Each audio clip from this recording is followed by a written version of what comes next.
एक तरफ राजेश खन्ना भारतीय सिनेमा के पहले सुपरस्टार बन चुके थे, दूसरी तरफ अमिताभ बच्चन अभी अभी जंजीर से नया सितारा बनकर उभर रहे थे।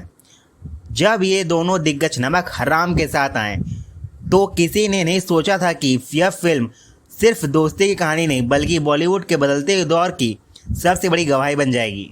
सबसे पहला और कम ज्ञात वाला तथ्य कहानी से जुड़ा है। अधिकांश लोग इसे सिर्फ दो दोस्तों की कहानी मानते हैं, लेकिन निर्देशक ऋषिकेश मुखर्जी और लेखक गुलजार ने इसकी पृष्ठभूमि 1970 के दशक के मुंबई के टेक्सटाइल मिल आंदोलन, बढ़ती महंगाई और मजदूर यूनियनों के संघर्ष पर रखी थी। उस समय देश में श्रमिक आंदोलन तेजी से बढ़ रहे थे और फिल्म ने उसी सामाजिक माहौल को दोस्ती की कहानी के रूप में जोड़ दिया।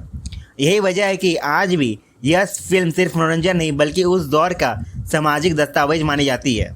दूसरा तथ्य सीधे अमिताभ बच्चन से जुड़ा है।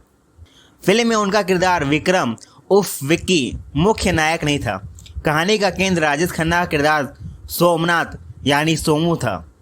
इसके बावजूद दर्शकों और समीक्षाकारों ने अमिताभ बच्चन की गंभीर और संयमित अभिनय शैली कर सबसे ज़्यादा चर्चा की। इसी फिल्म के लिए अमिताभ बच्चन ने फिल्म फेयर सर्वश्रेष्ठ सहायक अभिनेता का पुरस्कार जीता।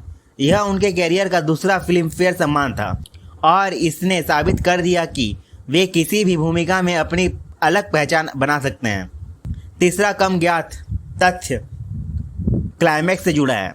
मूल कहानी में अंत अलग तरह से लिखा गया था, लेकिन राजेश खन्ना चाहते थे कि इसका किरदार सोमू एक यादगार और भावनात्मक मौत मरे, ठीक वैसे ही जैसे आनंद में हुआ था। क्लाइमैक्स में बदलाव किया गया और सोमू की शहादत फिल्म का सबसे भावुक दृश्य बन गया। बाद के वर्षों में कई इंटरव्यू में इस बदलाव का जिक्र हुआ और यह भी कहा गया कि इस निर्णय से अमिताभ बच्चन आश्चर्यचकित रह गए थे क्योंकि उन्हें अंतिम बदलाव की जानकारी शूटिंग के दिन मिली। एक और दिलचस्प तथ्य यह है कि नमक हराम के बाद राजेश खन्ना और अमिताभ बच्चन ने फिर कभी किसी फिल्म के साथ काम नहीं किया। यही कारण है कि यह फिल्म भारतीय सिनेमा के दो सबसे बड़े सितारों की आखिरी बड़ी ऑन स्क्रीन जोड़ी के रूप में भी याद किया जाता है। फिल्म की शूटिंग के दौरान एक घटना अक्सर याद की जाती है। एक समय राजेश खन्ना और अमिताभ बच्चन दोनों लगातार फ़ोन पर व्यस्त थे। निर्देशक ऋषिकेश मुखर्जी शूटिंग रुकने से परेशान हो गए थे। उन्होंने दोनों कलाकारों को सेट पर बुलाया और तब तक बाहर जाने नहीं दिया जब तक निर्धारित दृश्य पूरे नहीं हो जाए। यह घटना बाद में फिल्म से जुड़े कलाकारों ने भी साझा की और इसे ऋषिदा के अनुशासन का उदाहरण माना गया। अब बात करते हैं संगीत की। संगीतकार राहुल देव बर्मन यानी R.D. बर्मन और संगीतकार आनंद बख्शी की जोड़ी ने फिल्म को भावनात्मक गहराई दी।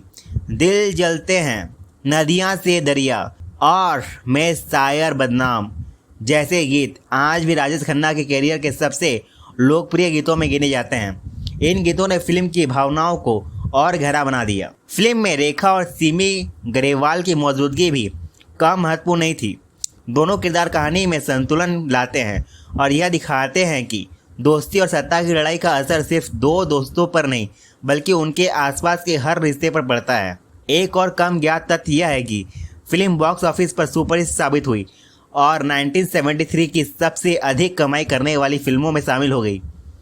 उस साल अमिताभ बच्चन के जंजीर अभिमान के साथ नमक हराम ने उनके बढ़ते स्टारडम को और मजबूत बना दिया, जबकि राजेश खन्ना ने एक बार फिर अपने अभिनय से दर्शकों का दिल जीत लिया। आज नमक हराम को सिर्फ दोस्ती की फिल्म नहीं मानी जाती।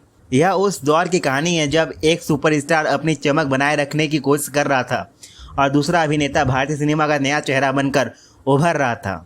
शायद यही वजह है कि 5 दशक बाद भी राजेश खन्ना और अमिताभ बच्चन की यह फिल्म सिर्फ अपने गीतों या संवादों के लिए नहीं बल्कि पर्दे के पीछे की इन अनसुनी कहानियों के लिए भी हमेशा याद रखी जाएगी। दोस्तों, वीडियो पसंद आया तो वीडियो को लाइक करें, चैनल को सब्सक्राइब करें। मिलते हैं अगली वीडियो में, तब तक के लिए जय हिंद।